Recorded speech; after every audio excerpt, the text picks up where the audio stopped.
he has a very successful startup called eWater. Let me share a brief introduction of him.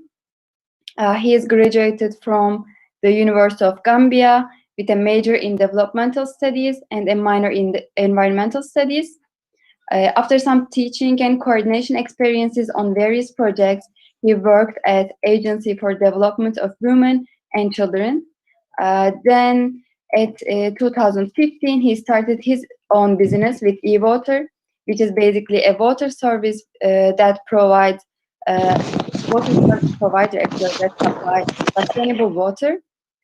It's not serving in Gambia these days. It is serving in Tanzania and Ghana too.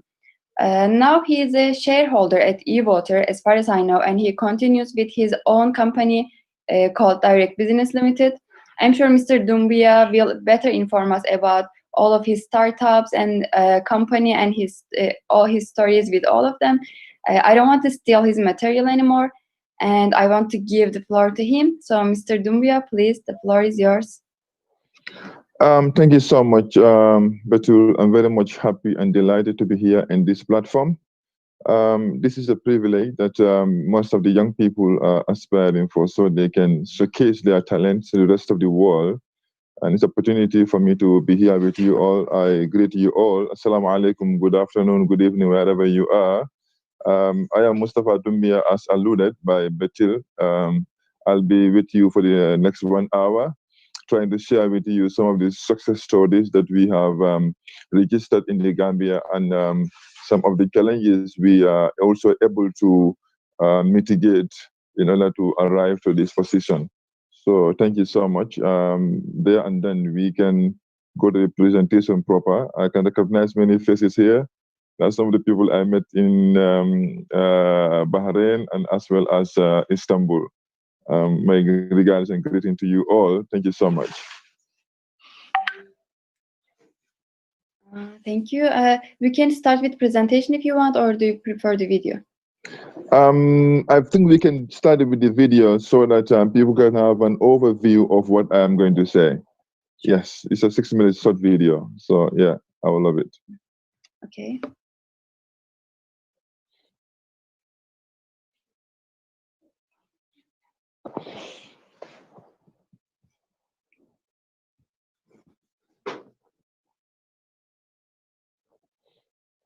Had a mobile phone. 15 years ago, less than 1% of Africans had a mobile phone. Now 76% of Africans have a phone and are paying the mobile phone companies for airtime and paying to charge their phones, but most are still drinking parasite-infested water from open wells. And 2,300 people die every day from drinking dirty water.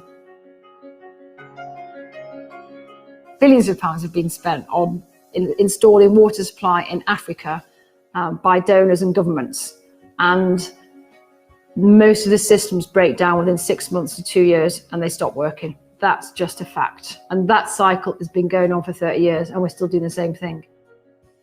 Problems with leaks in the pipework, pumps failing to pump, water tanks leaking, the taps on the tap stands actually breaking, and water literally just pours all over the floor, which produces stagnant water, stationary water, which actually then is a breeding for mosquitoes and other waterborne diseases.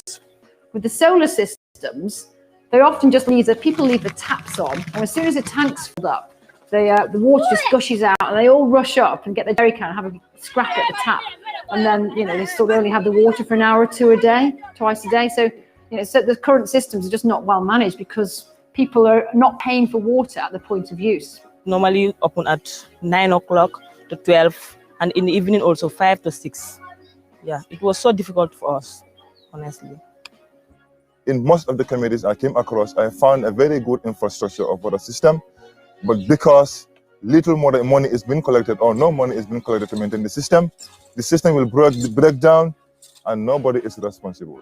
It has erupted into many fighting, many gossiping, and this has left its stain on the social life of the local people. We don't have enough taps, enough taps here, and we have many people using different one type, So fundamentally, the biggest problem is they break and there's no one to fix them, and there's no money to pay for somebody to fix them. Mobile phone companies weren't afraid to use the most advanced technology in very rural areas. Instead, they embraced technology to deliver a service which has transformed people's lives. And we wanted to do the same by providing access to clean water. I think eWater system is one of the best systems in getting water. It's a low-cost system and it can operate even in the most rural bits of Africa. It's so perfect because anytime you need water, you must go to the tap and fetch water for any time, even at the midnight of the day or at the midnight. Anyone with a smartphone can buy eWater credit using the app. If you haven't got a smartphone, you can buy small amounts of credit from any eWater seller.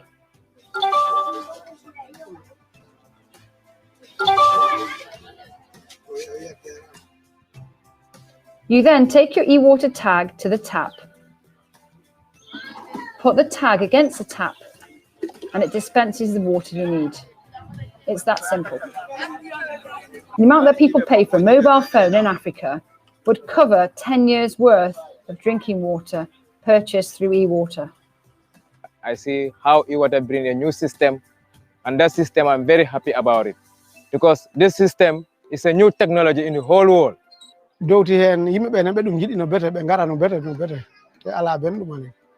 eWater, their water is clean, the money is safe, and then the water also is safe for us. And then eWater is the best company in this country. eWater is better because there is no more fighting in the tap now. There is no more fighting. People pay for what they use, and then this money, they use it to maintain their system 24/7. The eWater taps are connected by the Internet of Things to the cloud, and through our servers and our dashboard, we're able to send out alerts to our engineers to be able to go out and fix any problems within a day. My name is Maria Mbala. I'm the eWater technician. The money that people pay to fetch water, we use it to maintain any taps that have problems. We are able to fix it in 30 minutes time or 1 hour time. In the West, people are under the impression that poor people living in Africa aren't willing to pay for access to clean water. There almost seems to be a taboo about charging for water. However, the 13,000 people that we have buying water each day in our villages are more than willing to pay a very affordable fee if they trust that all of the money will be used to maintain the system, instead of ending up in a water user committee bank account where there are often problems of nepotism and mismanagement. And they really do trust the system. People in the local communities are happy to buy water because they know this is the only way to sustain their water system 24/7. It will really help the community, in terms of water supply. The future of eWater is going to be amazing. It's going to be captivating because there are many local communities who are consulting eWater manager that they are interested to sign up with eWater, haven't seen the benefit of eWater in the other communities that are their neighboring communities. People contact me for the other village. They need eWater to go and help. This is the only technology available to ensure that enough money is collected fairly and transparently from users all across Africa so that taps are always maintained. It completely solves that problem. And for that reason, I think it is absolutely huge. It's incredibly exciting. eWater, sustainable water forever. Forever. Forever, forever and forever. Forever.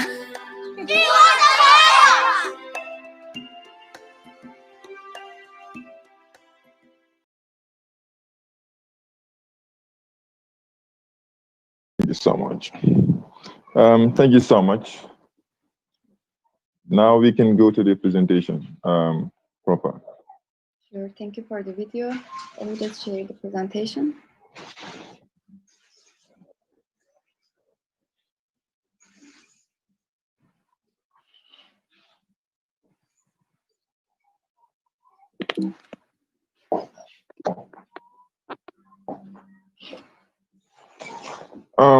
This is myself, Mustapha Dumbuya, as you can see during my time at the University of the Gambia, I one time served as the University, Gambia University Students Union, technical and logistic, and I was very much keen and involved in maintaining university facilities and ensuring that whenever there's a problem in university facilities, ranging from classroom seats, toilets, dormitory, desk, and etc., we ensure that all these things are fixed properly.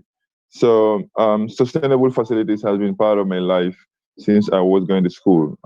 This is why even environmentally, I was even engaged in many sustainable environmental project implementation across the country in all the regions of the Gambia and the neighboring Senegal. Yeah, you can go to the next slide.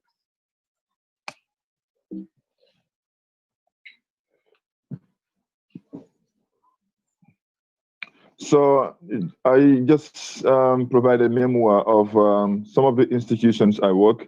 I work at Ministry of Forestry and the Environment. That is the logo you see, the small one on the left-hand side. This is while I was working in Ministry of Forestry and Environment of the Gambia, I was more involved in ensuring that there is more fire protection. There is no bush fire. That was our major and our most number one task. We also ensure that we implement community forestry. We all understand that environmental action, sustainable development goal, climate action goal 13, is more involved into environmental planning, environmental protection, and ensure that adaptation strategies are also employed. Notwithstanding, the same climate action is also calling for businessmen, governments, private sector to also invest into climate smart agricultural activities ranging from agroforestry, aquaculture, apiculture, and etc. So Minister of Forestry was involved in many. We will not waste more time. There and then, I studied an applied forestry certificate, and I also resigned from the Minister of Forestry. I joined ADWAC. ADWAC is a local NGO in the Gambia where I worked for almost 6 years. This organization is providing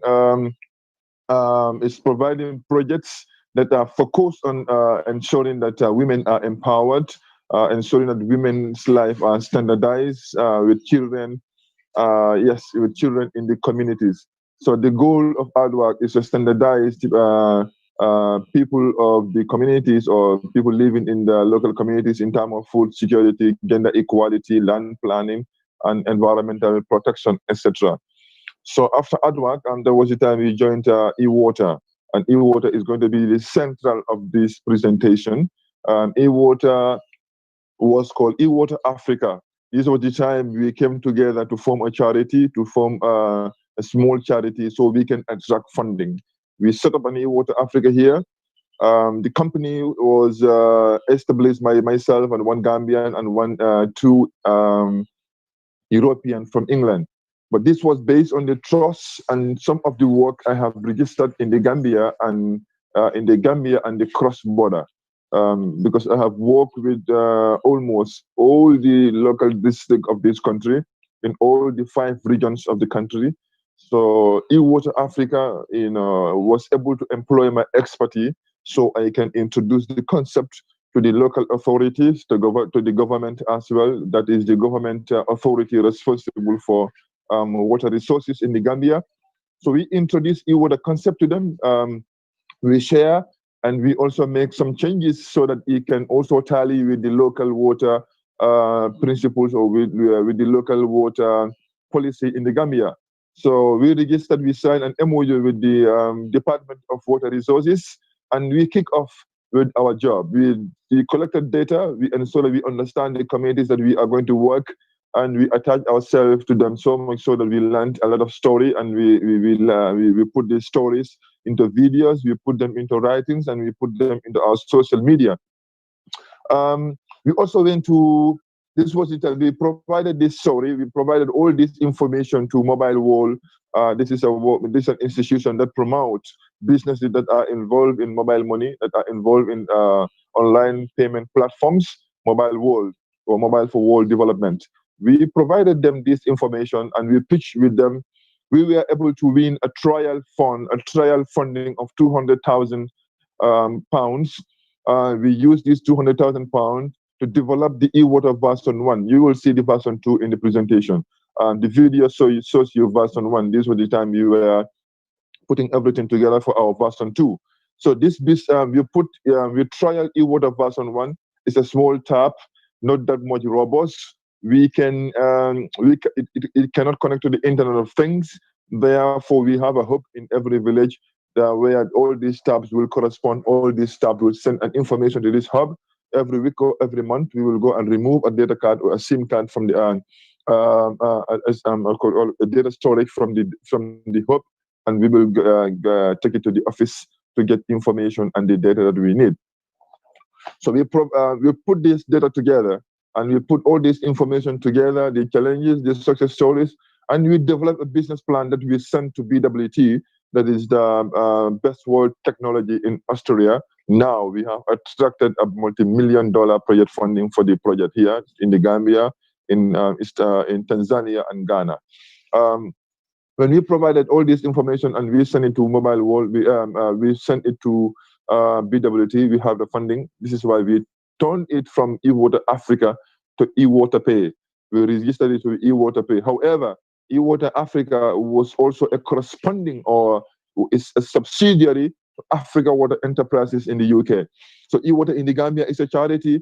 Africa Water Enterprises is a charity in the UK that is set up in the UK to establish, to be able to help and assist the Gambian team in lobbying for funding and also supporting them with charity, linking them with other charities across the globe.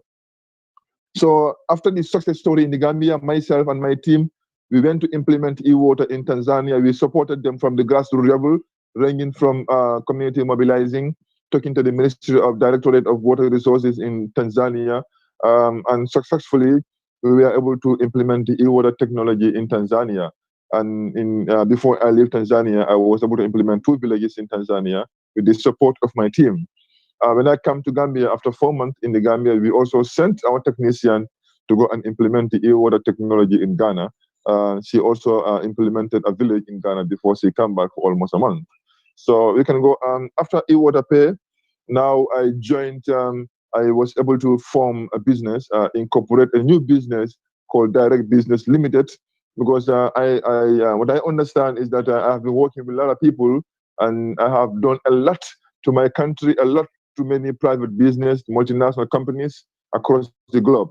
I said, wow, I think it is time for me to set up my own business that will work at least somehow differently. How can I do things differently from what eWater Pay is doing? I am notwithstanding, I am a shareholder in eWater. I'm still a member of eWater in terms of shareholding. So I set up Direct Business Limited so that I can apply for government bidding, because I understand the government of the Gambia do implement many water projects. And some of these water projects are implemented by companies that doesn't gather more experience like I thought I have. And these are companies that doesn't work across the country as I did, and across the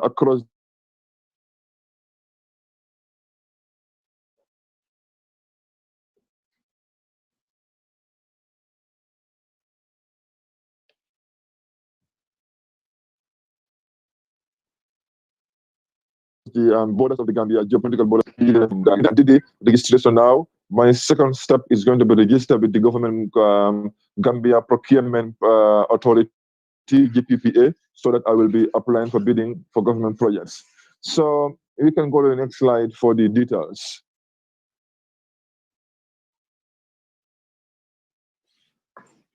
Next slide, please. Yeah, as you can see, Africa Water Enterprise, as I said, we are into standardizing the livelihood of the people of the intervention areas in terms of food security. I said that earlier, environment and gender. This is a local NGO committed to ensuring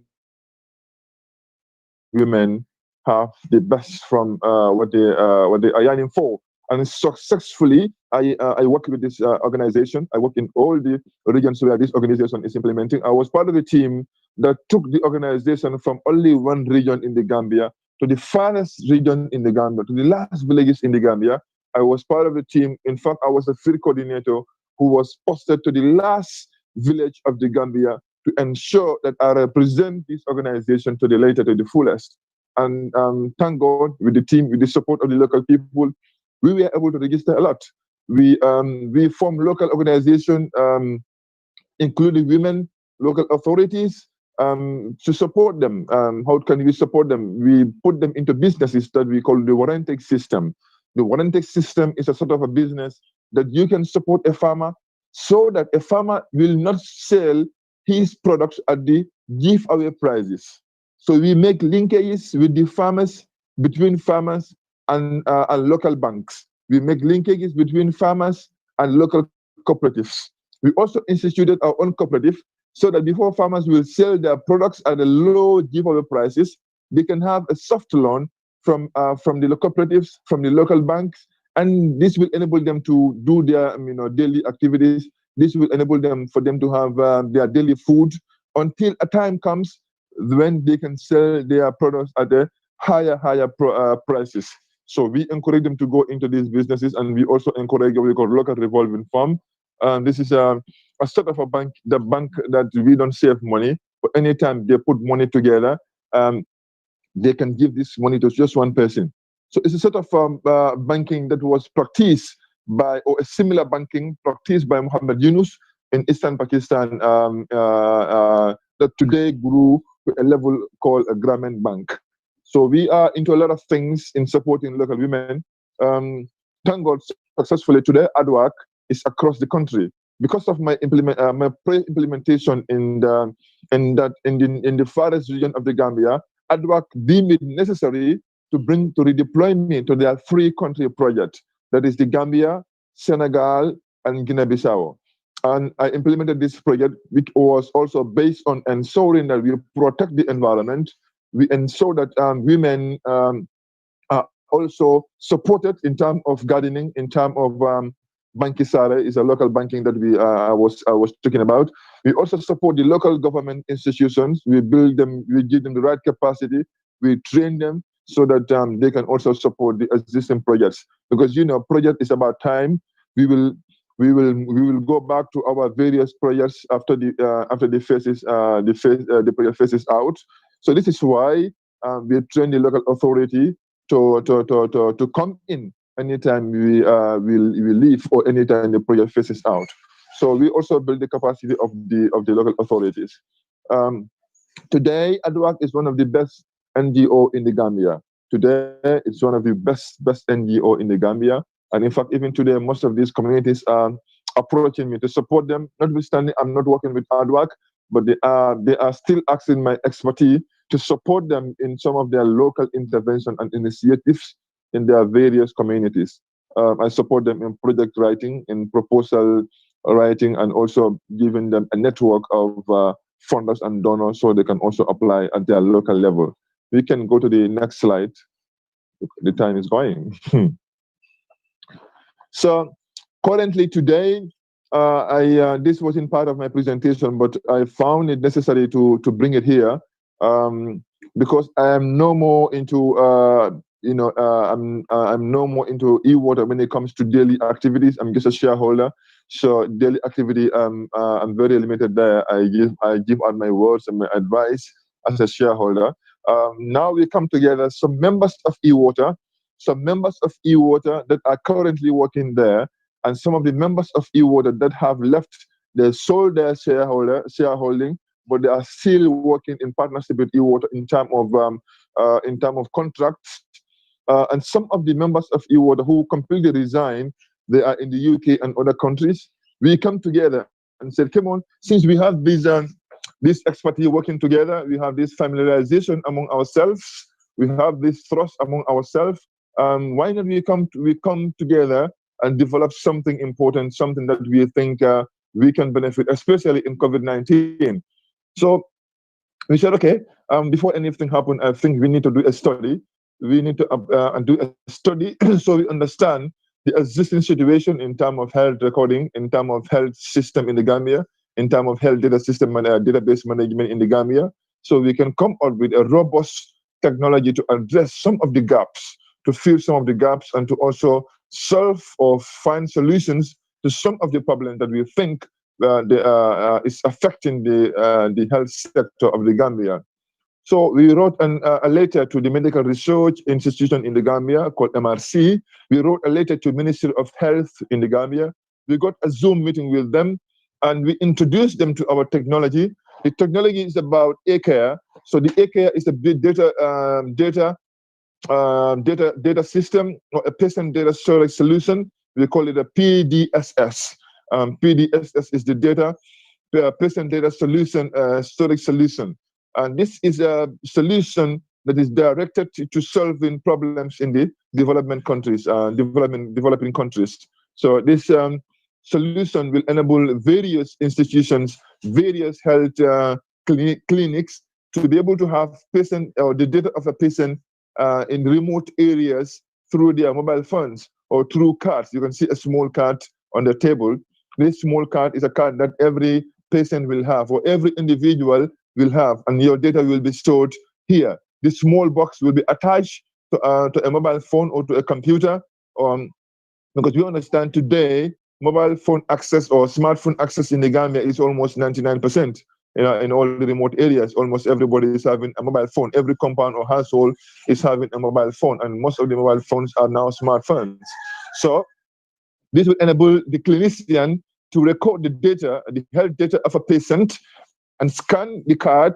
Then he will have the data in his phone. Anytime he go back to the health post, he can use the data for any other relevant purpose. And there are a lot of data security that we are discussing with Ministry of Health and other health sectors in the Gambia, private health solutions, private healthcare practitioners. We are discussing with one of the biggest private healthcare solutions in the Gambia called Afrimed, so that how do we see that the data protection is ensured between health center to private health facilities. So this will enable clinicians both in urban and rural areas without internet to store local health information, to store information, anything that they deem necessary, ranging from blood group, the type of medication, the diagnosis being applied, the prescription being given. We'll also do a solution on justice to all this. And this will also enhance a robust health information system and effective service delivery, because we understand that in the Gambia, data management is a problem, especially when it comes to central level. They have to wait for every month or quarterly to be able to have all these data intact in place. So, but with our solution, the central level will have up-to-date data anytime they need it. There is no need to wait for every 3-month data collection. There is no need to wait for every month data collection. They will have up-to-date data anytime they need a data. So this is the most robust technology we think we can sell to the Gambian government. Work is in progress, and we are moving on day in and day out. Let's move to the next slide. Sorry. Let me know if I'm very much fast, so I can take it slowly. Universal charger. Let me know if I am very much fast, so that I can take it easy. Should I go? It's fine. It's good. It's fine, Mustapha. Just carry on. So, as I alluded earlier, eWater Pay is a business company. We are also contributing our quota to the United Nations Sustainable Goals 2030. The United Nations has a goal of providing clean water to everyone on the globe by 2030, and eWater Pay could be the technology to help accomplish that goal. eWater Pay gives residents of rural and urban communities in developing countries access to sustainable and clean drinking water. What we mean by this is that you look at the most of the developing nation in Africa and Asia, water is a problem, especially when it comes to clean water. And most of the government in most of these countries are donor-based governments. They rely heavily on donors. They rely heavily on grants so that they can find solutions to some of these problems. And one of the problems we learn in the field is that donors doesn't care. They can give you 20 million, 10 million to do a business, to establish a water system, fantastic water system in most of the Gambian communities, but management is always a problem. Most of the local people find it very much difficult, find it very much challenging to ensure that their water system is sustained. So we said, how can we solve this problem? How can you solve the problem? And we established studies, and our studies have asserted that it is always difficult to ensure that the water systems are maintenance. When there's a problem, to fix a problem is a problem. To replace parts, some of the parts when they are broken, it's a problem. To organize people is a problem. This eventually will result most of the water system being broken down for a number of years without a solution. The community people will go back sadly to the well water, to open wells, or to the hand pumps. We all know hand pumps are laborious. They are very, very laborious to the local people, especially women who are the sole providers of water to most of the households in the Gambia. So we said, I think the major problem is that most of the donors doesn't have the adequate knowledge about the communities. So therefore, we understand that most of these communities can pay a limited fund so that they don't have any problem with management. We will do the management of them. We will do the management on their behalf. So what we do is we will sign a contract with local communities and Ministry of Water Resources so that they become the supervisor of this contract. So we normally go to the to local communities, and it was banking on my expertise. eWater was banking on my experience and my skill working with communities for a number of years to go into these communities and ask them their problem and show them, sell them our proposal, sell them our concept. So the problem is nobody collect water. Nobody collect money to maintain water system. This is why water system will break. There are some of the communities, water system will break after 6 months, after 1 year or 2 years, and there will be no clean water in the entire village. They will go back to open wells. So even the hand pumps will break, and nobody will fix them. So eWater is very much crucial in this aspect. So we will go to them, we will fix their water system and ensure that everything is working tack, everything is fine, working well, and they will start paying. So what we do, as you can see in the video, everybody is registered with a tag, with a small tag. This small tag, we register it with your ID card or with your passport, and then you can go to the water or reseller or the water agent. He will buy in credit, bulk credit from eWater. We will sell them to the water agents at a 10% discount. So their profit will be 10% or 5% depending on the negotiation. So we will sell them this water credit in bulk, and they will sell it in retail prices to the local communities. So everybody can come and buy a minimum of 50 butut. So 50 butut is very small, but they can buy it to have a 20 liter of water. They can buy 20 liter of water at 50 butut or $1, because the lowest tariff we can give in terms of our sales benchmark.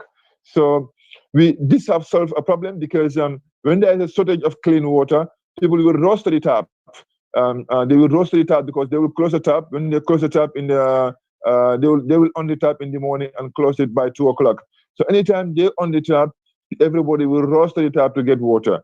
You will find a long queue in all the taps in most of these communities, and some will gossip each other, some will quarrel, and eventually some will fight. So, but with eWater, water is there for 24 hours. Anytime you can go and collect your water. But without eWater, you must go and collect your water within the time frame. Within the time frame, you must go and collect your water.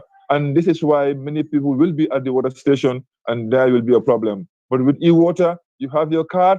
You can go at any time, at the midnight, in the midday, in the morning, in the afternoon. You can get your clean water, and we can see the problems that people are having with eWater. With eWater Cloud, we can see the number of people collecting water from each of the tap. We can address problem based on that. We can understand that this particular tap at this village, many people are there. Many people do collect their water from this tap. Then there is a necessity to do extension, to do a tap extension, so that many people wouldn't be there for a longer time. You understand what I'm saying?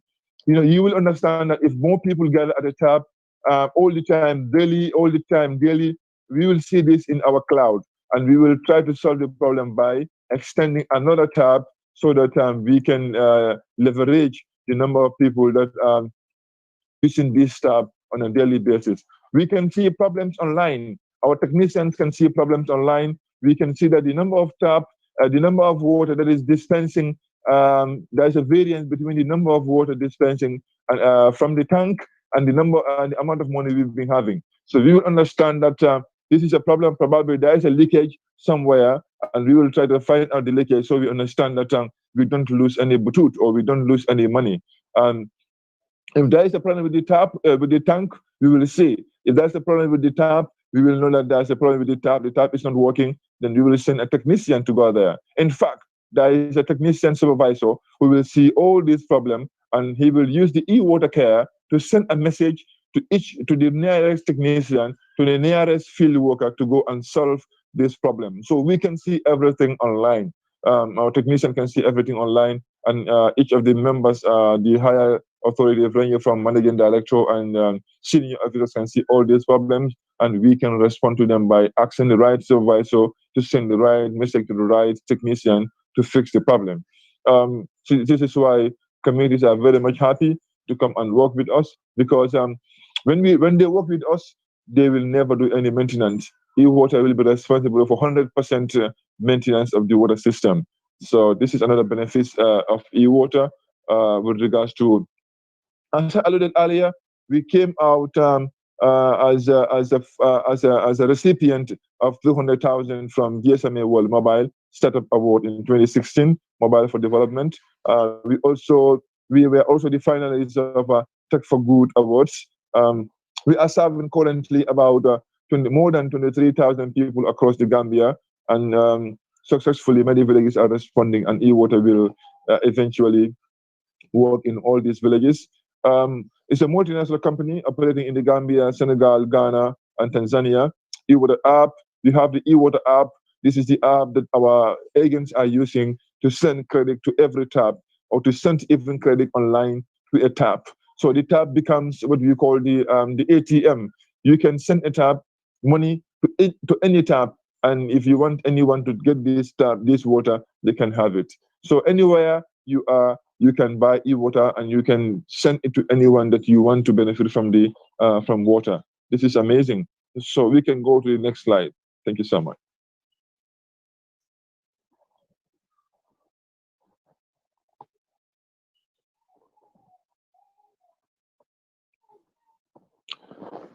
So this one is direct business, as I said. It's purely business. It's a newest multi-purpose business. It's seek to address food gap in food delivery, seek to address sustainable transportation. We've been working across with most of the investors and also some African diaspora. Yesterday, I was lucky to be part of African Diaspora Directorate. It is an institution organization that is recognized by the Michael Luther King Foundation and most of the foundation. So we were lucky to be part of the online inaugural speech with the United Nations government yesterday, with most of the diplomats online. We were trying to find out some solution in terms of transportation system in the Gambia and across the continent, the food gap, especially in food delivery, and also local production of this food, planting of trees based on number of cars.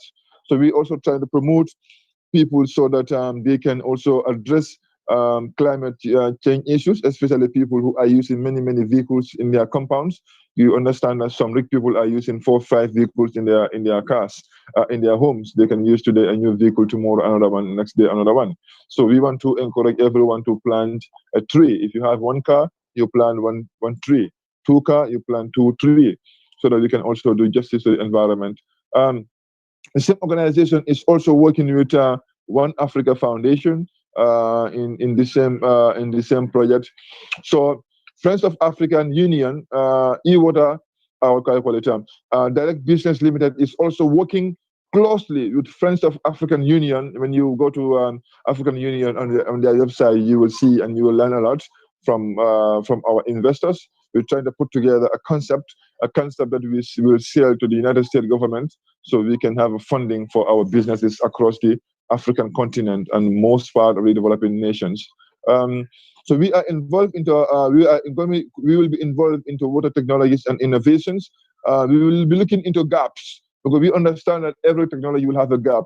So we will learn from these technical gaps in terms of water, in terms of food security, in terms of environmental sustainability, and in terms of gender equality, and many other interventions. So we will be learning, and we will establish a study to establish these gaps, and our business with the Friends of African Union will be there to directly solve some of these gaps, so that we don't do what they call duplication of efforts. We don't want to do a duplication of effort, but what we want to do is we want to learn from the existing gaps, so we can address these gaps, so we can close these gaps, and the beneficiaries can get the best from the rest. So this is the newest business that we have. I personally have registered, and it is also affiliated to Friends of Africa and the African Diaspora Directorate in the United States of America and Martin Luther King Foundation. So this is it's amazing. It's new. We are working in low space, but so successfully 2021 is going to do a lot more, inshallah. So we can go to the next slide. Sorry. So what I want to, what I mean by leadership, leadership is very important. As young business startups, we cannot inspire you with our works if we don't tell you what we call leadership. At some point, everybody is a leader. At some point, everybody is a follower. So you have to see yourself in two faces. Every startup, you must see yourself as two face. You got two face. This one face is like you are a follower. You are a follower. Another face is you are a leader. You are a leader in your innovation. You are a leader in your startup. You are a leader in your business. You are a leader as an entrepreneur. To drive your objective, to drive your goal, you must have certain qualities. If you don't have them, you will never succeed. It is very important for when we are inspiring young generation of entrepreneurs, we tell them the qualities, we explain the qualities so that we don't leave the way, so that we don't sway from the way, so that we give the right messages. Reading the right, giving the right messages is about giving them the right qualities of a leader, of a follower. So as a leader, in your business, in your innovation, you must have what we call tenacity. You must have what we call tenacity. People of my caliber in the Gambia or across the developing nation would not love to work in the in the remote areas, in the rural areas. You'll say, oh, come on, after my university degree, after being recognized by the government, by most of the people, why not come and work in Banjul, come and work in the city? So most of the people don't want to work in the local rural areas. But however, with tenacity, I was able to break barriers. I live in the most remotest areas of the Gambia. I live in the most farthest areas of the Gambia. I live in the most farthest area of the Gambia as far as project implementation is concerned. In fact, I spent the whole of my life, almost 3 years in the farthest region, almost 6 years in the middle, maybe in the middle area, in the middle part of the Gambia, in the southern end of the Gambia, between Gambia and Senegal. The network is a problem. To have sometimes the clean water is a problem. To have some of the food that you need as far as rural life is concerned is a problem. But with tenacity, we were able to stay with them, live with them. Because for someone to have a trust in you, to believe in you, to believe in what you're saying, you must believe in him. You must respect his culture. You must be prepared to live with him. You must be prepared to live with them. This is why this will encourage them to affiliate themselves with you. I was able to, with the help of God and my team, I was able to build this strong coat, to build this strong back, to stay with the local people so I can sell my agenda. So tenacity is very important in inspiring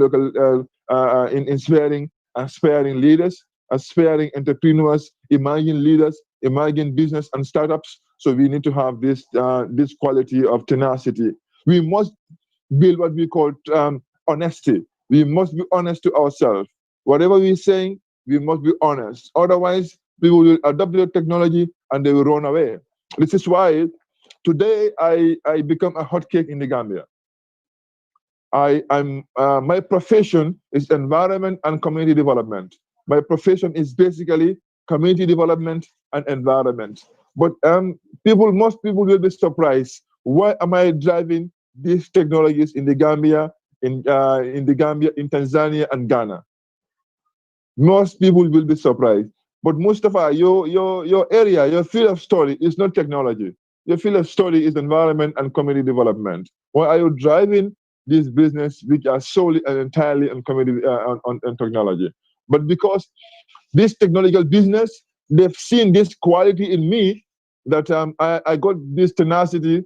I'm not very honest, but I'm trying to be honest. I don't want to exaggerate, but I'm happy that my people always said Mustapha is an honest man. So honesty is very important. This is why we were able to drive business. This is why we are able to drive local organizations, and we have recommendations from them. They recommend me. I will leave my job. I will resign from my job, and I will ask for a letter of recommendation. After 6 years or 4 years, they will provide me. I mostly don't want a recommendation while I'm working. I want to resign from your job already, then I will ask for a recommendation so that you can give me a sincere recommendation from your heart. Because if I'm working with you, you might exaggerate it.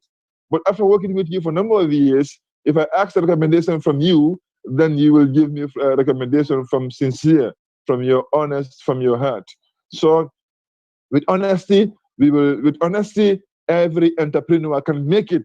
Every entrepreneur can break barriers. Don't think of anything. Move very fast. Whatever you are thinking, somebody is thinking the same way, the same line. So move fast. Have these qualities, move fast. You might break, but you will make.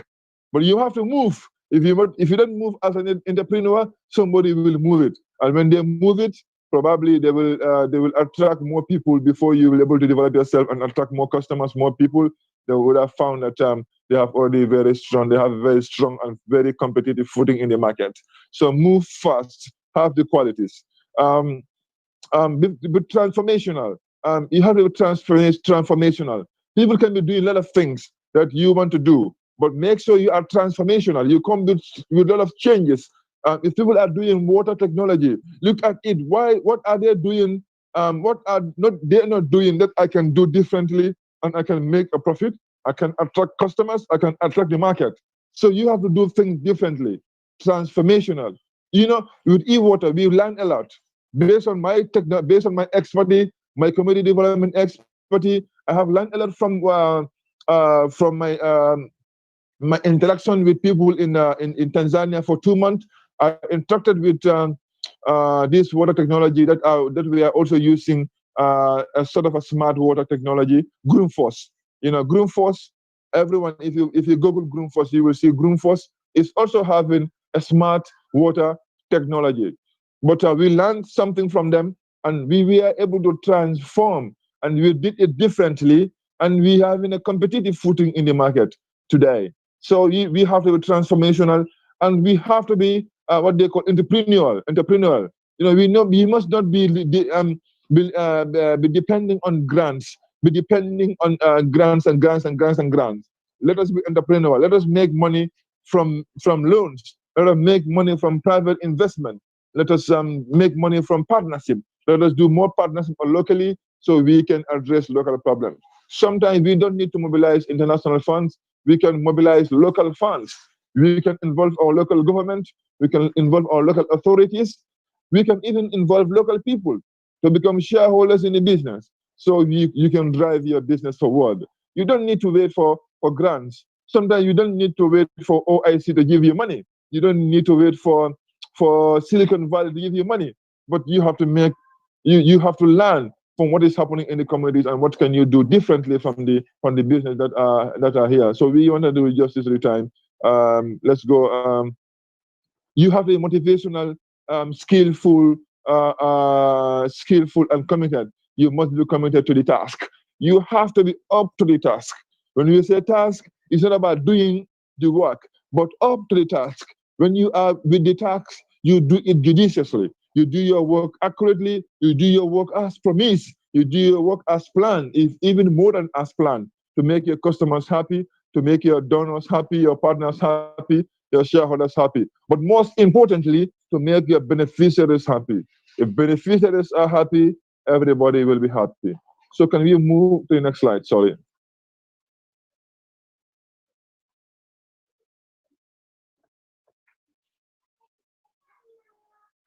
So this is the eWater team. If you look at the T-shirt we are wearing here, this is a T-shirt that that is a project eWater benefited from eWater. If you Google eWater, you will see them in America, United States of America. They have funded one of our village water system based on the job we're doing, based on the good work that we've been doing across the developing world. They gave us money to support this village on behalf of their charity. So you can see it. Some of the charities cannot come to work, cannot establish here in the Gambia. They don't have that ample time. They don't have the capacity to come to Gambia and establish as eWater, but they are giving us their fund to implement their projects side by side. So we will put their stickers on the project sites. We will put their stickers on our tabs, on all the tabs, to promote the agenda. So we do in partnership across the board. Thanks to eWater for supporting eWater. Yes, this is the end of the slide, right? Thank you for the great messages, and your presentation was truly informative, intense, and I think inspiring so much. So I guess we have a lot of questions, but we are kind of running out of time. So let me just take a few questions. You can use the raise hand button so I can see who want to ask questions. So if you have any questions, please.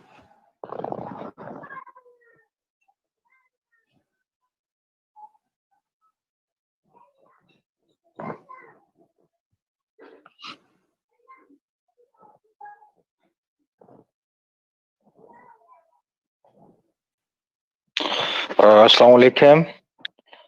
I have a question to Mustapha. Mustapha, tell me what's your plan for the next of this tape to home? How you can resource this project from tape to home? Everyone home their own their water storage point. Is this possible? We should plan you have using the e-tape transformation.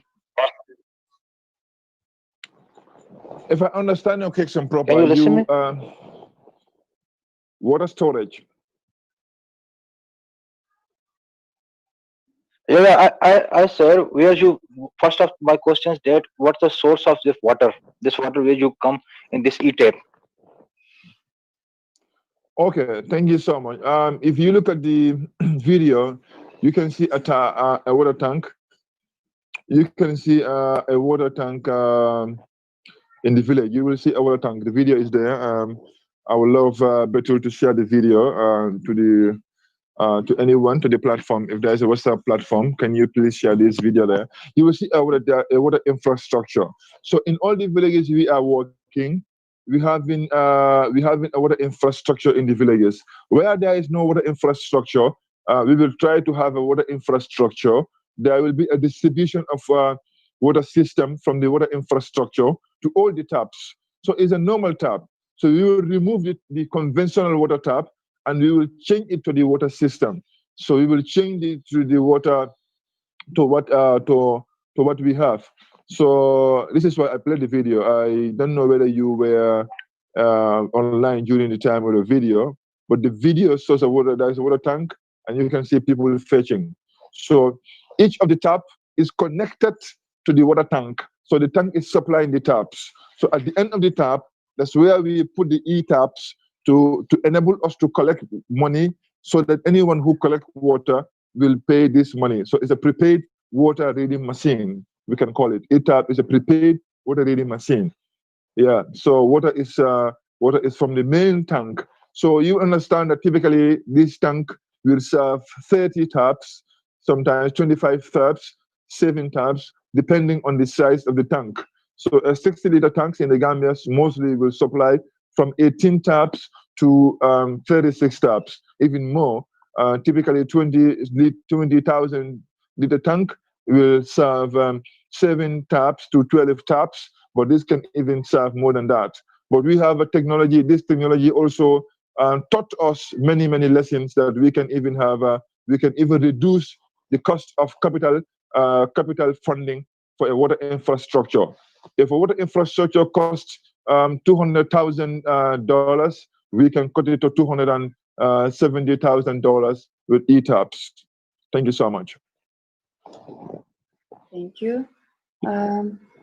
So we are waiting for the questions. Actually, Mr. Dumbuya will not be with us again, so please just use your chance, ask the questions. Okay, we have a question from Indonesia. Wahyu Wahidin, please. Thank you for this inspiring story from Mr. Muhammad. From Mr. Mustapha, and thank you for this occasion. I am Wahyu. Thank you so much. Yeah, I have a question about eWater. How do you ensure the quality of the water that produced? That requires the health organization, and for potable and palatable water. And also, how do you maintain the quality of the water? Do you bring the sample to the laboratory, or having a test for make sure that your water is safe? Thank you. Thank you so much, my brother, and thank you for the brilliant question. As I told you earlier, we signed MOU with the Department of Water Resources, the Gambia. So with this MOU, Department of Water Resources will supervise our entire work. They are responsible for testing water to ensure that the water is up to date to the standard of the Gambia. So that is their responsibility, and that they are doing. I remember we drill a borehole, they attack a supervisor, because all the water system that we are working, the water system were built by the government in partnership with Japanese International Cooperative Agency, in partnership with European Union. Some of the water system were Gambia government in partnership with the Saudi Sahelian projects. Some of the water system were in partnership with the USAID, and some of the water system were in partnership with the CDD, Community-Driven Development Projects. So most of the water system are in custodian with the Ministry of Water Resources, with the State Department of Water Resources. So they know everything about the quality and everything.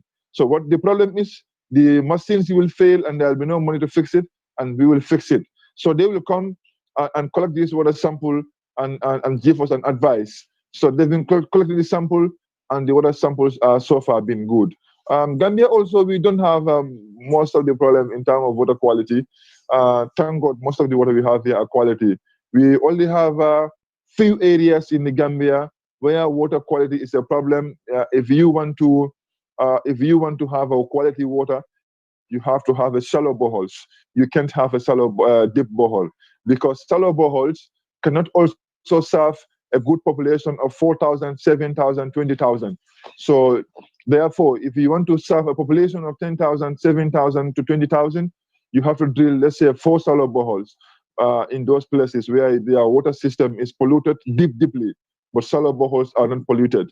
So, but notwithstanding, Department of Water Resources is the state department responsible for ensuring that water consumed by the citizens of the Gambia are standard, quality, clean, yes. And they do the testing at Abuko.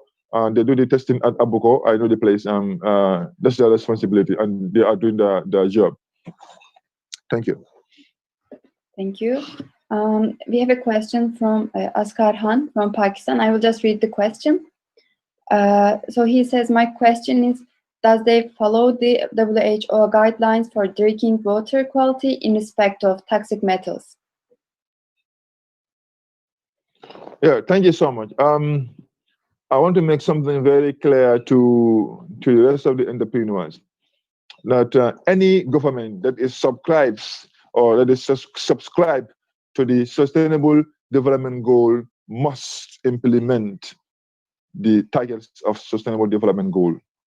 So every country, Gambia in terms of water resources, is working side by side in achieving the results of the goals of SDG. So yes, they are following the standards, they are following the regulations, and in fact, not only is following the regulation, but we also have a local representative from United Nations in the Gambia that is working with water resources side by side, ensuring that standards are adhered to and standards are also implemented. So yes, they are also doing that, and yeah, they've been doing that. This is why, thank God, we don't have most of the problem. In fact, the data we've collected in the communities from the healthcare system is that, and the discussions we have from the health facility is that after implementation of eWater, the health status of most of the people who complain by stomach ache, stomach complication is reduced. It's reduced because without clean water, people will go and drink from well water, hand pumps. But with eWater, they will drink from clean borehole water. So the health status will be improved and enhanced. Thank you so much for the brilliant question. Thank you for the answer. Now we have a question from Virba Usmaila Tata, please.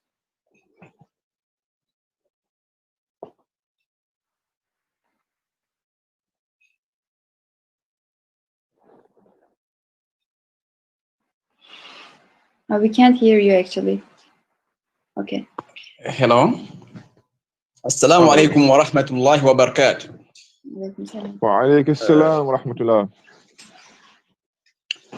Thank you very much for that wonderful presentation. Actually, in Cameroon, sorry? Thank you so much. Yes, actually, in Cameroon, we do face a lot of challenges, but from your presentation, it shows that you have done a lot of groundwork. And my worry is, I would like to know from you the literacy rate in your country, because before you embark in a project like this, you must have done need assessment in the various communities. Yes, what actually was the challenges that you faced with the communities when you were doing your need assessment, because they maybe have not been able to understand your language, yes, or stuff like that? Or did you start by recruiting your staff from those communities where you are creating an impact to use them to facilitate in your need assessment? Thank you. That's my question. Okay, you done? Yes. Yeah. Thank you, brother, for a wonderful question.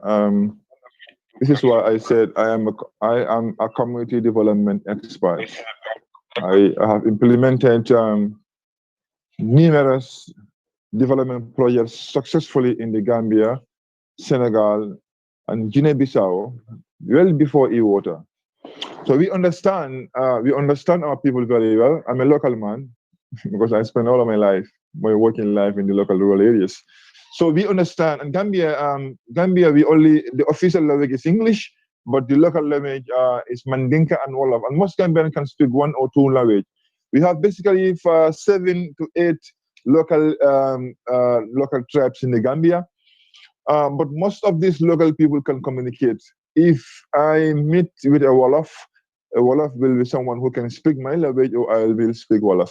So Gambian people can communicate. Language is not a barrier here. It's never a barrier here. Everyone can speak 2 or 3 languages out of the 4. And the most popular spoken language is only one. It's Mandinka. Everyone can understand. 90% or 99% can understand or speak Mandinka. So we did a need assessment. Of course, we did a need assessment. I said earlier in my presentation, when we are a charity as Africa, as eWater, when we were a charity as we call eWater Africa, then it was a charity. It was in a business. We did need assessment. We did collect data. We did do community diagnosing, community preparation to the project. We explain everything in detail.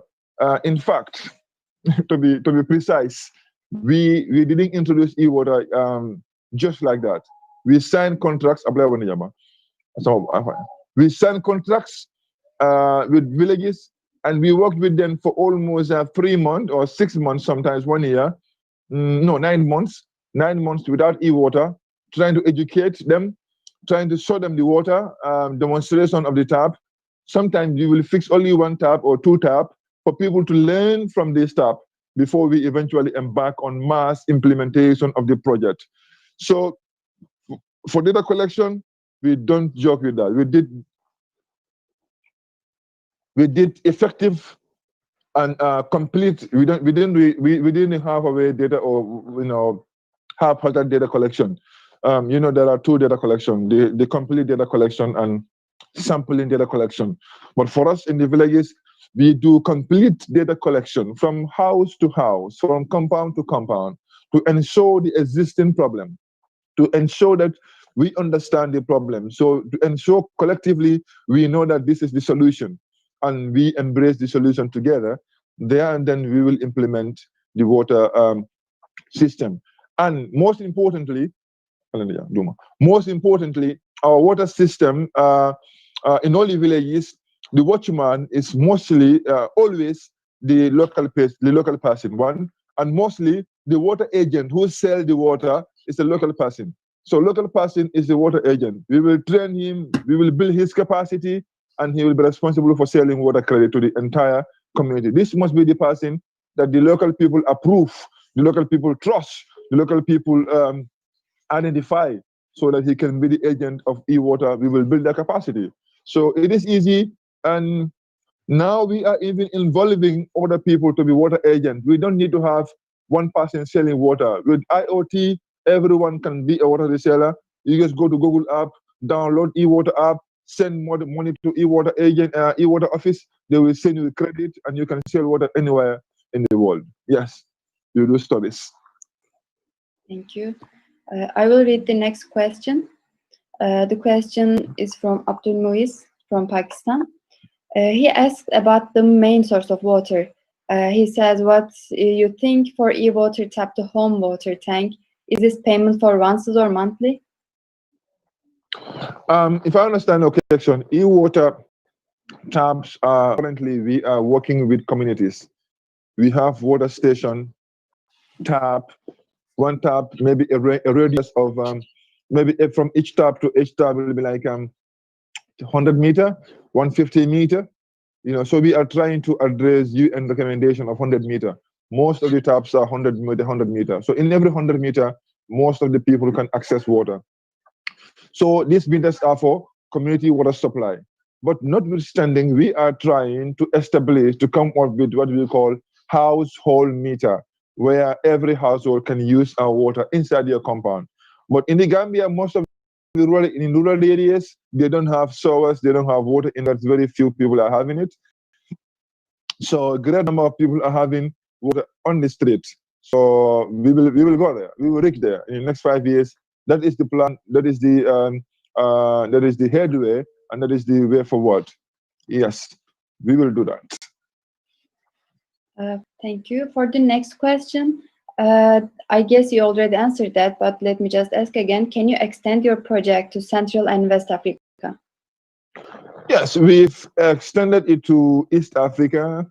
In West Africa, we are in the Gambia and Ghana, and we are about to go into Senegal, but there are some regulations that we need to put forward. Still now, we can go to Senegal. But it's possible, but this is based on the business plan. This is based on the local domestic regulations and policy. And because water policy in countries differ, so this is why sometimes it's a problem. So to implement in a different country, you must study very well. Because we were even about to implement this project in Haiti in 2007, after being in the trial with Mobile for World. But because of some regulations in the government policy, we are still not able to expand to Haiti. But we will expand. Expanding to other countries, I think we need the government backing of that particular country, as well as UN as well, because UN is driving sustainable water. Therefore, already UN and World Bank recognize eWater taps. So that is a plus for eWater. Anytime government recommend eWater for UN or for any organization, that wouldn't be a problem. Yes, we can go there based on merging the policies in the Gambia or the eWater policies with the local country policy. Yes, it's possible. Thank you. And the next question from Mauritania, Sidi Mohamed Taya asks, what is the way to reach out to your organization for a potential collaboration on an eWater project in South African areas? And the second question is, what is the criteria and main struggle that can face your organization in the path of creating new focal points in new countries? Yeah, as I alluded, the major problem we have in extending eWater to other countries is the policies of that particular country. Most of the countries will have a benchmark of water safe, a benchmark of who is responsible for water. So, like in Tanzania, the way we implement in the Gambia and Tanzania is different, and sometimes this also depends on the influence of the entrepreneur that is backing the technology. Like in the Gambia, I'm very much influential in the Gambia. This is simply because I was one time a government staff, and I implement projects side by side with the government. Then I was working with ADWAC, a charity-based organization. So we were implementing the efforts of the Ministry of Forestry, Ministry of Education, many ministries in the Gambia within ADWAC. So this is why I was able to collaborate with many government senior officials in that project. And when I came to eWater, I become a valuable product to sell the agenda and the concept, because this is based on my influence, my connection with the higher authorities. So if you want eWater technology in your country, sometimes not only the policies, but how influential are you? How influential are you? Because if I can knock the door of my minister and he will answer to me, if I can call the vice president of the Gambia and she will answer to my call, if I can just today move into her compound and ask for her and I will see her, and probably it will be difficult for you to do that in your country based on your influence. So these are all qualities that we need to establish as entrepreneurs. So we must be influential so we can drive. But notwithstanding, it's possible to drive it to your country. You have to be agile. As an entrepreneur, you have to move fast. I will tell you one thing, another secret today. I think it's worth writing. Most of business precedes regulation. Every entrepreneur has to write this. Business precedes regulations. Business precedes regulations. So government will have their regulation that nobody should sell water, or nobody should sell water above this tariff, above this threshold. Nobody should sell water. Government will do this because governments in the world, for me, I say it personally, most government in the world don't understand the realities on the ground. They don't understand. Most governments want to favor what the international donors want to hear, what the international investors want to hear. So most governments, their data is based on intuitions. They are based on just guts. You think about it and you just say it. But as entrepreneurs, our data are quite true. Our data are up to date. The reality is that governments in the third world are not performing well. They are not performing in achieving the SDGs. They are very good at writing. They are very good at presentation, but they are not good at they are not good at implementation.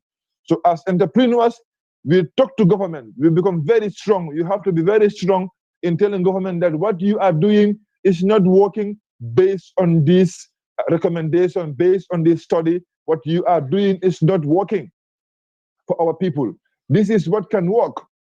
So in the Gambia, there is a regulation in the Gambia that is not even in line with eWater selling water. But I went to Pura. Pura is the Public Utility Regulatory Authority, Pura. So I went to Pura. I told them, your tariff cannot work. Looking at the resources, the investment needed for water infrastructure. So we cannot have profit if you want us to sell water at this price. So what they said is that, okay, come on, continue with your business. We will do our study. We will give you recommendation. If the tariff you are applying is too much, we will ask you and recommend you for you to reduce it. If what you are doing is fine, if the tariff is good, favorable, we will ask you to continue. But until today, nobody come and said, stop your work. Your tariff is too high, you have to reduce it. Nobody said it. So as an entrepreneur, you have to move first because business precedes regulations. There are many, many business in many countries, there is no regulations about it. But once you start jumping up, government will start to put regulations and always try to negotiate, always negotiate for a good and a better solution for your business. You must be influential and trying to be influential in your local villages. Try to be part of every work that you do. If you go to my Facebook, I would love to copy my Facebook here. If you go to my Facebook, you will see many, many jobs that I've been doing with local villages long time, 20 years ago. I was volunteering, doing a lot of jobs for my people. This is why in the Gambia today, many people knew me, many people want to work with me, and most of the NGOs in the Gambia want to work with me. As I am speaking today, there are a lot of NGOs that I'm working on contracts. They are giving me little work, I will do it for them, and life continues. And successfully, I'm even given a new appointment with one of the local NGO, international NGO here in the Gambia, that is looking into the child protection and human rights. So this is based on the influence of your, this is based on how influential you are. Make sure your local people's problems are addressed through your own expertise. Make sure you work for them. You have to work for them. If you want people to give you their money, you have to work for them and solve their problem from what you can. From what you can, not what you cannot, but from what you can. Make sure they love you, they like you, they will support you. And when they support you, government will never ask you, government will never disturb you. When people love you, government become very careful about you. But if they touch you, people will jump. So make sure your people love you. And people will never work for you if you don't work for them. People will never work for you if you don't give your time. You have to live with them. Eat from what they eat. Don't tell them your water is dirty, your food is dirty, I cannot sleep here. Sleep with them. Sleep in local villages. Be local. If you are local, the local people will like you and they will love you. Once they support you, nobody can denounce you. That is my message to the entire entrepreneurs across the globe. Thank you. Yes. Thank you so much. You are really so inspiring and you are motivating all of the people here, I guess. So let's just move to the last question because, we are running out of time. Yeah. The last question is, what do you think about international investor in this project? Yeah, there's no problem for any international investor who will come and invest into the eWater. If you can come and spend your money, then you will have a return. The doors of eWater are open to any international donor who want to come and invest. Yes. Thank you. Thank you so much. So I think it was a I have my question, if you allow me, Mr. Tul. Yeah, sure. Yeah. Mr. Mustapha, I believe you have your water resource as the boreholes digging, is it? Yeah. And water resources in the Gambia. Yes. Yes. Yeah, and that boreholes common is doing. Yeah, right? Boreholes cannot. No, who is doing the boreholes for the resources of the water, sources of the water? You are doing? You are making the boreholes? Yes, we are doing the borehole. I remember we drilled a borehole in 2 communities. Currently, we are working in 9 villages in the Gambia. In 9 villages in the Gambia, we drilled 2 boreholes. But the rest of the boreholes were already drilled by the government, but the taps were not working simply because the water infrastructure, when it comes to the submersible pumps, solar panels were all worn out, not working. Pumps were not working, inverters were not working, and electrical installations were not working. And we came and we invested into this, and we make sure everything is working fine.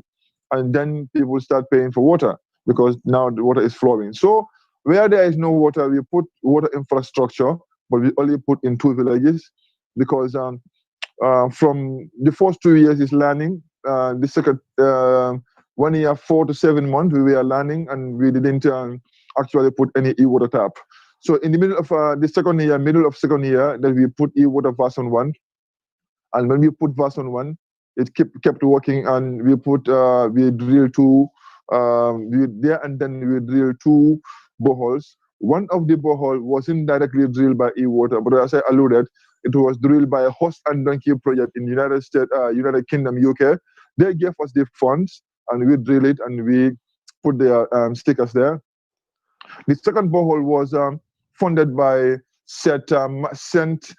Mark Church in United States of America, UK, United Kingdom, and we put their stickers there. So basically, eWater is not into drilling boreholes, but we drill borehole based on the type of donor we have. If you give us money to drill a borehole, obviously just for others to understand, those who are participating from Africa, or those who are participating here from the how to say very far areas, which is not having much accessibility of the water. Mr. Mustapha's entrepreneurship is very much into a management of the water. Sources of the water is provided by the government or NGOs who has done the boreholes in the water sources there in the area. Then from that sources, Mr. Mustapha's startup is doing the infrastructure from that boreholes and management of the water as well as the distribution. This is the concept of the project as far as I understand. Yes. Yeah, it is very much interrelated with the e-payment system. It is very much interrelated with the technology, as well as it is very much interrelated with the technical expertise and technical support of the management of the water resource. This is what I understood. Just is my question is coming. If the water is the government water, if the one beneficiary is the villagers, why you are selling the water, Mustapha? Why you are getting their money from the people? Water is the government water, and the beneficiary is the villagers. Why you are taking their money? I mean, what is the reason? Yeah, brilliant question. Many people will ask this question. Even sometimes some villages will ask this question, but it is left on how you respond to the question. In most of the villages we are working, already we found that there is a problem. There is already a problem. Their water system is not working. The taps are not working. The taps are not giving water simply because the water system is having a problem. The pump is not working. It's costly. The inverter is not working. It's costly, especially these big inverters. The solar systems were not working. Sometimes the tanks are even having many leaks where you need to fix. So it will need an investment. It will need an investment. And also, remember, we are also buying some of these taps people are making. We are buying it. We are buying taps. They are not for free. Taps cost money. And the data we receive, the data we buying for our transactions is money. Vehicles that we are running here in the Gambia, our office, is money. So we need money to pay all this so we can have sustainable water for the communities. So people need to pay for water. We tell them that because you people doesn't have any platform, you don't have any mean of collecting water, so that when a problem happens, you can fix it, because problem is inevitable. Problem is inevitable. There must be a problem. And when there is a problem, you have to fix it so we can have water 24 hours.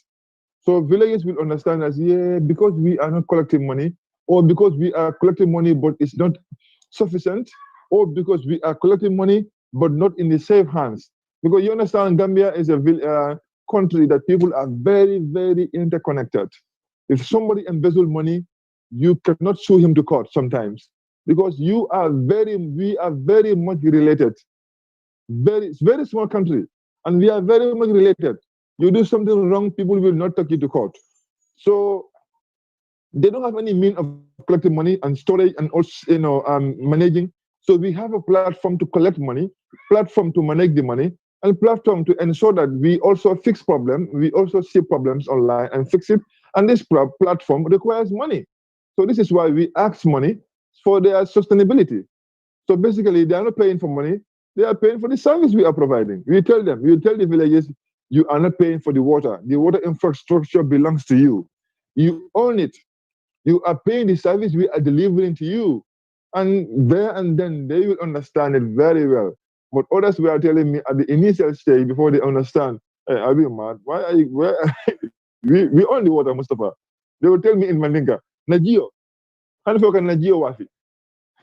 Anyway, don't mind my language. They will say, how can we buy our own water? How is this possible? But when you explain to them, they will understand. You tell them this water belongs to you. It's your water. Don't worry. After 5 years, it belongs to you. So all what we're doing is to manage it for you for 5 years. Basically, after 5 years, if you're happy, we can move on to the next phase again, the next 5 years, if you want. So that is it. If I don't answer your question, remind me to answer it properly. Thank you. It is very clear. Thank you very much. I was about to end the session, but we have 2 more questions. If you can ask very fastly, then we can take them. Mr. Kemaluddin, you can raise your question, but please be precise. And yes, please. Assalamu alaikum. Wa alaikum assalam.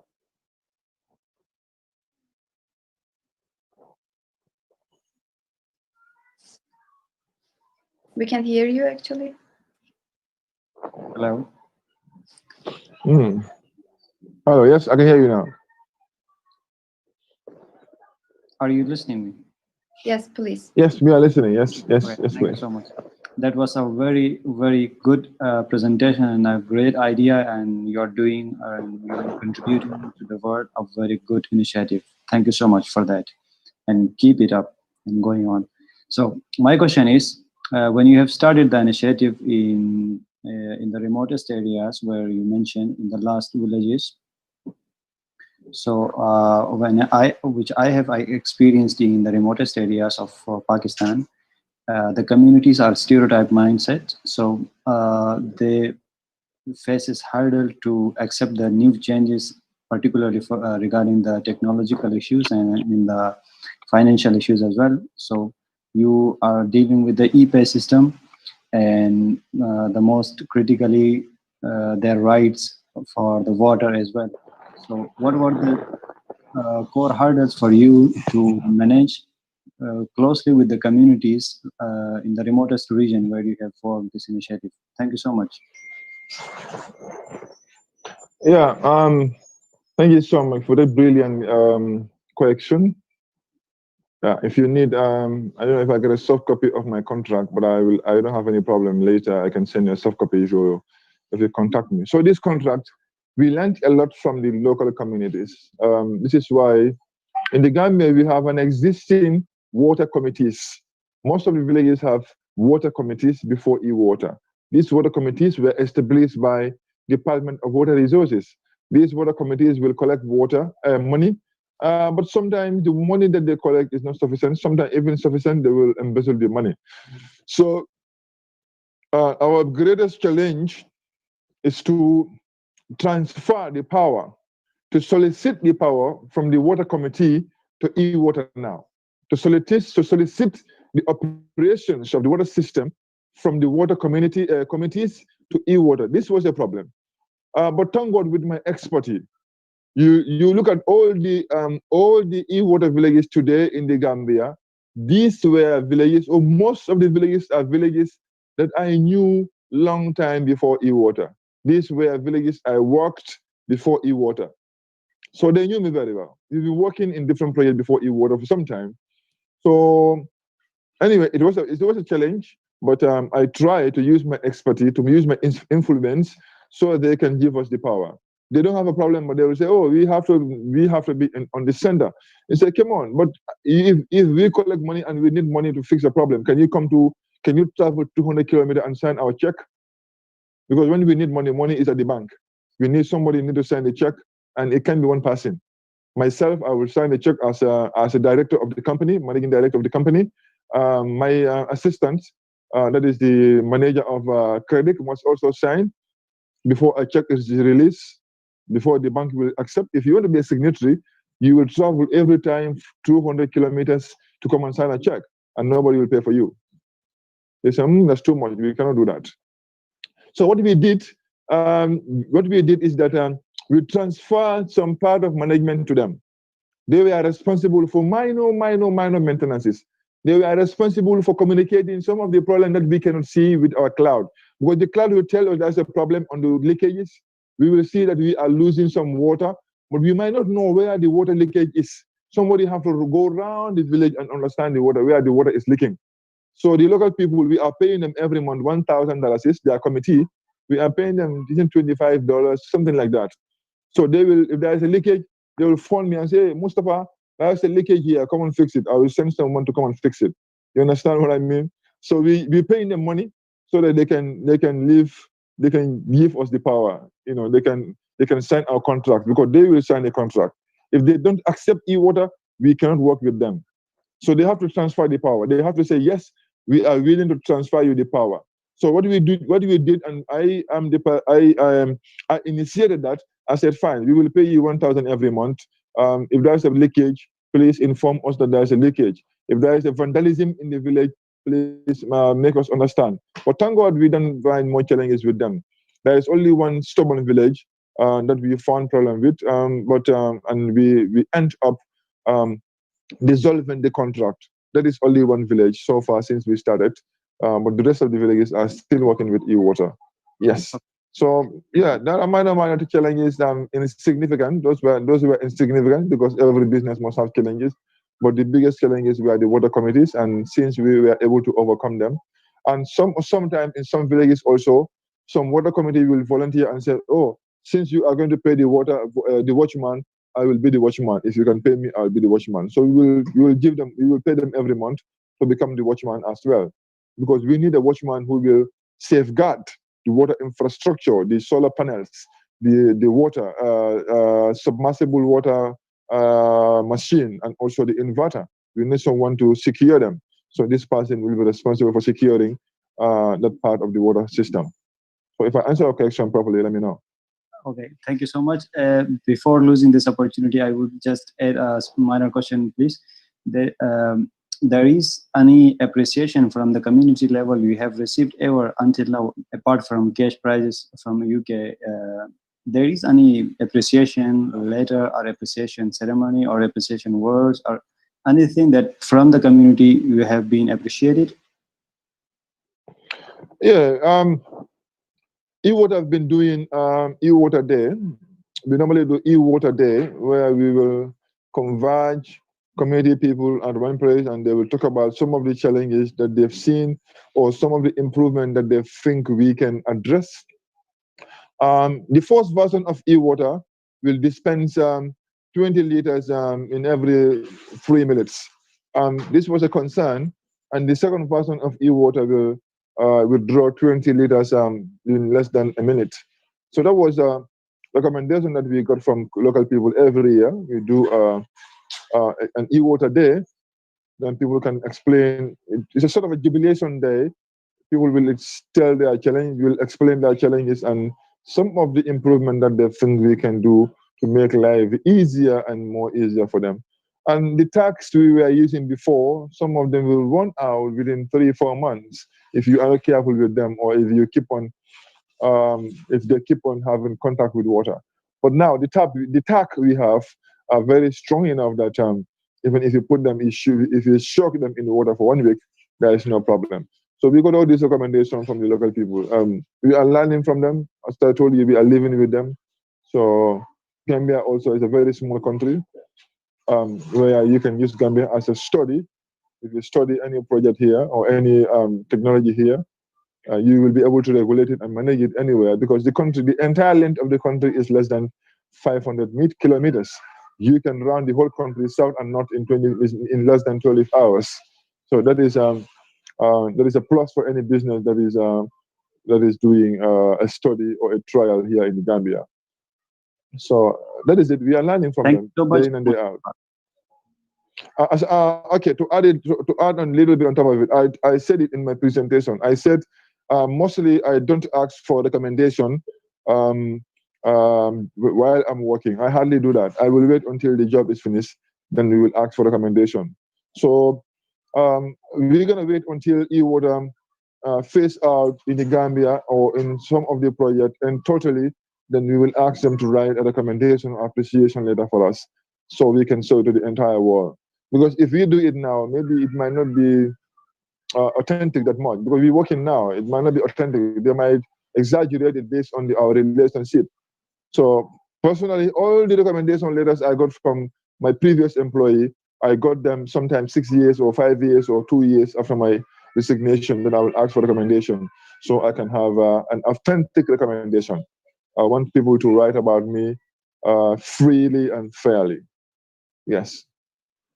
Thank you so much, dear Mustapha. Have a good day and keep it up. Thank you very much for this great presentation. Bye-bye. Thank you so much. Thank you so much. Well, appreciate it. Thank you. I think this is the end of the session. Thank you for the participants and for the great presentation. It was a really fruitful session, I think. For the photo session, can you please open your cameras and wave your hands? Let's take a photo, then we will end the session. If everybody is ready.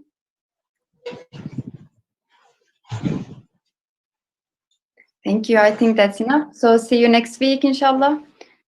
Thank you so much. Again. Thank you, ICYF and OIC. Thank you so much. Thank you all for showcasing our business. Thank you so much.